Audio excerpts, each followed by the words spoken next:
Почитувани, добар ден. Нема да имаме класична пресконференција, повеќе со оглед на сериозноста на ситуацијата во однос на набавката на хеликоптерите за итна медицинска помош, може би ова повеќе ќе наликува на еден брифинг, меѓутоа ќе ми дозволите најпрво да ги повторам, ќе се обидам хронолошки сите пропусти и небулози кои што ја пратат оваа набавка, која што ова криминално-рекетарска власт и убедливо најнеспособната влада која што имаме во историјата на Република Македонија се обидува на некој начин да ја сокрие. За колку голема измама и манипулација на граѓаните станува збор, ќе се обидам во следниве неколку реченици да го објаснам пред граѓаните на Република Македонија. Ќе започнам најпрво со студијата. Една ваква сериозна работа, каде што треба да опфати хеликоптери, набавка на хеликоптери, давање на услуга со хеликоптери за итна медицинска помош и за потрага и спасување, да биде изработена од апсолутно и тотално нестручни лица, како што се машински инженери, при тоа каде што не се дефинирани буквално нити едни услови, без разлика дали е тоа за формирање на самата компанија, кои какви услуги ќе дава, кои се обврските на точни на државата, кои се услугите на приватниот партнер, како ќе оди на платата и плаќањето, кој ќе оперира со воздухопловите и слично, е една голема небулоза и огромна непрофесионалност од страна на владата. При тоа тука се наметнуваат неколку прашања. Дали во целата оваа постапка при изработка на оваа студија и при водење на самата постапка се вклучени Министерството за внатрешни работи, односно хеликоптерската единица во МВР, бидејќи во моментов, согласно Законот за внатрешни работи, тие се надлежни и тие имаат единствено ингеренции да постапуваат во вакви случаеви. Значи, она што владата се обидува на овој криминален начин да го даде на приватна фирма, во овој момент хеликоптерска единица на МВР го прави бесплатно за сите граѓани во Република Македонија. Од друга страна се метнува прашањето дали останатите релевантни институции, од кои што имаме сериозни индиции и сознанија дека е планирано да се врши наплаќање, тоа се МНАФ, Агенцијата за цивилно воздухопловство, Агенцијата за државни патишта, но и приватниот концесионер на аеродромите ТАФ, дали се воопшто запрашани и дали дале свое мислење во однос на целата оваа постапка. Зошто? Бидејќи од тоа што успеавме да го разбереме е дека делот на платата ќе биде од патарините, дури имаше шпекулации дека за таа цел ќе има изголемување на износот за патарини. Понатаки делот за прелетите, кој што е директен приход на МНАФ, на акционерското друштво МНАФ, и согласно правилата на Евроконтрол, истите не може да се користат надвор од индустријата, а дотаму е небулозна ситуацијата што никако не може да се користат за приватни фирми и приватни цели. Дали Агенцијата за цивилно воздухопловство е консултирана за сето ова што се случува покрај МНАФ, бидејќи еден дел од надоместокот е планирано да биде од патничката карта на аеродромите, каде што го вклучува интересот секако на концесионерот на аеродромите. Толку е непрофесионално изработена, толку е без никакви детали, што веројатно е првата причина за сите останати пропусти кои што се случуваат во самата постапка. Нема повеќе да го коментирам и да се задржам делот дека фирмата е основана само 24 дена пред објавување на јавниот повик. Би се задржал повеќе на тоа дека не добивме одговори во вчерашниот брифинг, колку што има информација во влада, дали документацијата била непотполна. Бидејќи имаме сериозни сознанија дека неколку документи од документацијата на приватниот партнер, кој што била поднесена во самата постапка, била непотполна и истите се доставувале по истекот на роковите во самата постапка, меѓутоа некои од документите се издадени многу покасно, со подоцнежни рокови од тоа што требало во претходнава постапка за времетрењето да го исполни приватниот партнер. Понатаму се наметнува прашањето зошто во постапката, каде што учествувале 9 лица, најмалку двајца одбиле да го подпишат извештајот од спроведената постапка, истите доставуваат издвоени мислења, бидејќи не се согласуваат со начинот како што истата е водена.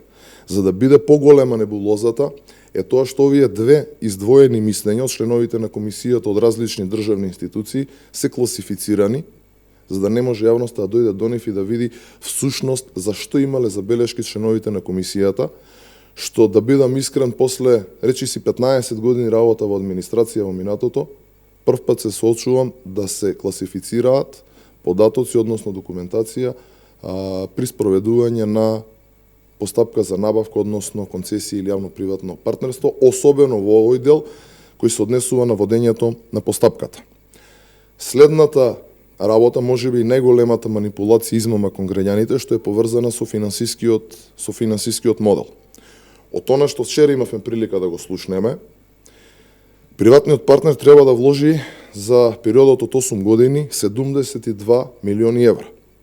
Треба да набави 2 хеликоптери, треба да изгради 8 хелидроми, плюс на тоа треба да плаќа секој месец по 10.000 евра месечно на доместок за услугата.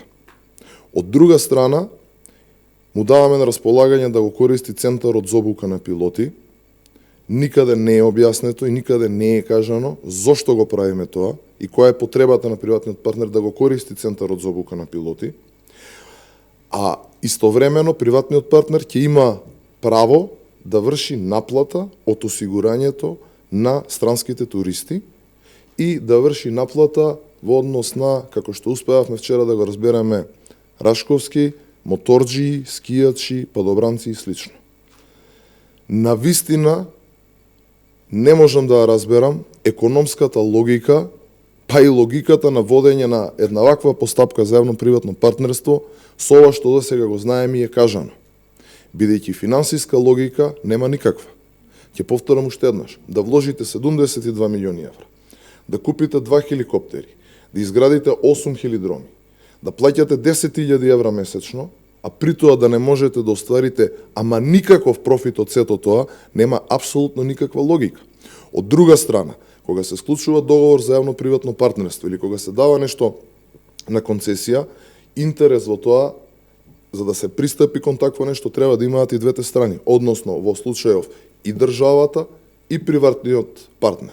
Доколку приватниот партнер треба сето ова да го инвестира и при тоа да бара еден куп други начини за да оствари профит и да врати инвестицијата, зашто слушавме дека Драги Рашковски воопшто не му било грижа, веројатно тоа е начинот на кој што се однесуваат со сите приватни инвеститори во државата, се наметнува прашањето зошто било потребно да се склучува и да се води постапка за јавно-приватно партнерство. Зошто таа компанија не дошла во Република Македонија, не го инвестирала тоа што планира да го инвестира, без при тоа да склучува никаков договор со државата. Бидејќи на крајот на денот единствената логика која што можеме да најдеме е само таа.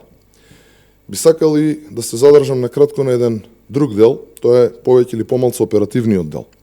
Со оглед на она што имавме прилика да го видиме за каков тип на хеликоптери станува збор, тоа би значило дека за да се оперира, односно се лета со еден од тие воздухоплови, е потребно посада од најмалку 2 пилоти. За да бидат тие на располагање, како што кажуваат од владата 24/7, потребно е да има најмалку 8 посади. Тоа се 8 стручни обучени пилоти кои ќе треба да изведуваат овој вид на операции во случај на Search and Rescue и Helicopter Emergency Services.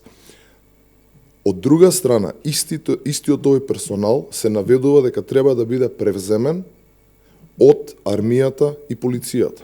На кој начин ќе биде превземен? Дали тоа значи дека ние бесплатно ќе ги отстапиме нашите обучени пилоти кои што ги имаме во армијата и полицијата? На кој начин ќе се направи тоа? Пошто законот за работни односи, законот за полиција, законот за РАМА стрикно ги пропишува правилата на кои тоа може да се направи, односно не може да се направи. Тие луѓе ќе дадат отказ, ќе преминат да работат таму, нема да го прават тоа, ќе бидат на повик.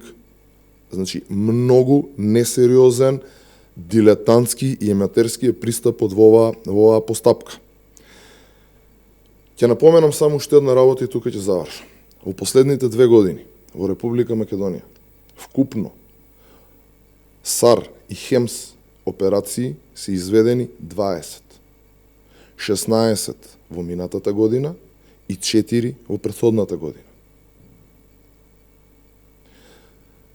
Да влезе некој со инвестиција, како што напоменав, од 72 милиони евра, 2 хеликоптери, 8 хелидроми и се останато, за да годишно прави во просек по 10 на вакви операции, Ќе оставам на граѓаните да ценат и да најдат, ако може некој, било кој, било каква економска логика во целата оваа небулозна приказка која што се обидува владата на Зоран Заев, криминално-рекетарската влада, најнеспособната влада да ни ја пласира.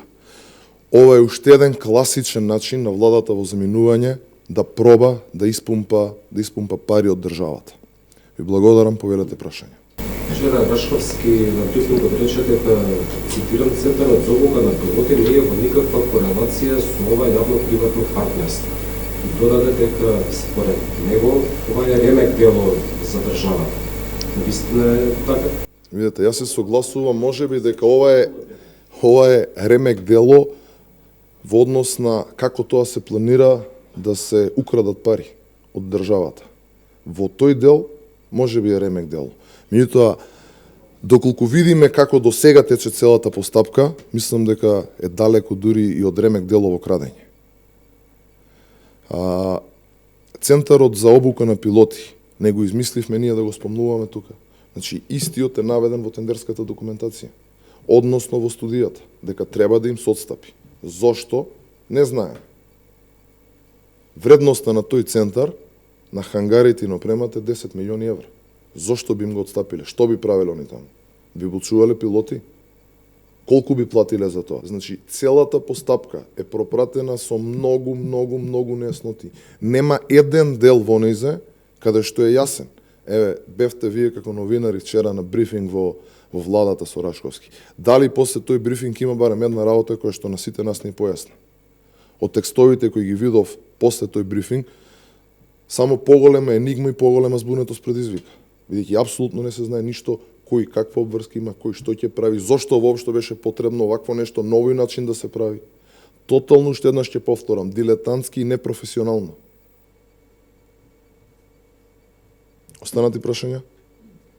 Повелете.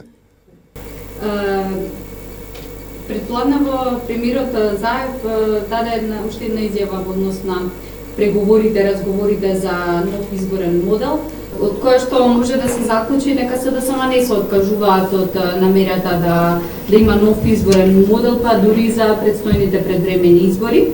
И вели дека може иницијатива во собранието за нов закон во кој што СДСМ би гласале за. И дека доколку не биде постигнат консензус, ќе се оди без ВМРО да БМН. Еден ваш коментар на...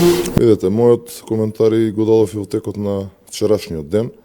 Нашиот став останува непроменет, исто како и сите останати ставови кои што сме ги имале, за разлика од Заев кој ги менува на дневна основа. Нашиот предлог е 120 изборни единици, мнозински модел со 120 изборни единици и секако дури и сега да се донесе имплементација после изборите на 12 април, бидејќи е многу неодговорно да се влезе во измена на изборниот модел на неколку месеци пред избори. Тоа ќе отвори проблеми како за самата постапка за спроведување на изборите, така за политичките партии, меѓутоа и за граѓаните во однос на запознавањето со истиот, како тој ќе функционира и сите останати работи кои што доаѓаат со промена на изборниот модел. Значи, не ја затвараме, уште еднаш ќе повторам вратата за промена на изборниот модел. Нашиот предлог е тој кој што го кажав, мнозински со 120 изборни единици, бидејќи на тој начин ќе се покаже најголема транспарентност, најголема отвореност, ќе им се даде на граѓаните едноставно, буквално за личноста да гласат, меѓутоа од друга страна и ќе можат на најдобар начин да бараат отчетност од пратениците на тој начин. Дали сметате дека би било во ред без консензус меѓу најголемите политички партии да се направи? Јас го коментирав тој вчера и кажав дека кои модели да се договори, што ќе биде применлив од после изборите од 12 април, треба да биде апсолутно и никако на друг начин, освен со консензус на најголемите партии. Навикнати сме веќе во изминативе 3 години да гледаме Заев како на еден криминален, противуставен, противзаконски начин да се обидува и да поминува многу работи како во собранието на Република Македонија, така и надвор од него. Меѓутоа, многу пати сме повториле. Сите криминали кои што ги прават, ќе одговараат сите до еден. имам уште две прашања. Слободно. Да. Вчера Лјупчо Николовски избран за шеф на изборниот штаб на СДСМ. Во тој контекст до каде ВМРО ДПМН со подготовките за предстојни? Подготовките течат. Се припремаме и како за изборите. Знаете дека преку обнова на Македонија сме цело време ни на терен низ Република Македонија, ги посетуваме буквално сите населени места и градови, разговараме со граѓаните, сериозно се подготвуваме во оној момент кога ќе го формираме Републичкиот изборен штаб, ќе биде за многу скоро, ќе излеземе секако со подетални информации во однос на тоа кој ќе го предводи. Уште едно прашање, пред малку потпаралот на СДСМ имаше пресконференција во која посочува на интервју на председателот на ВМРО ДПМН за вечерни лист, на која на насловната е цитирана на Мицкоски дека вели Макрон е во право што не блокираш. Костадино вели Мицкоски единствениот кој што се радува на таквиот исход. Па еден ваш став во однос на обвинувањето? Не сум имал прилика да го прочитам на интервјуто или да видам што точно е наведено, меѓутоа воопшто не ми изненадува. Јас всушност и се изненадив што досега Костадинов не излезе со прашање до Мицковски дали е тој одговорен, дали знае каде е Игор Спасов. Бидејќи начинот на комуникација во недостиг на факти и аргументи единствениот тој што го имаат. Други прашања? Благодарам.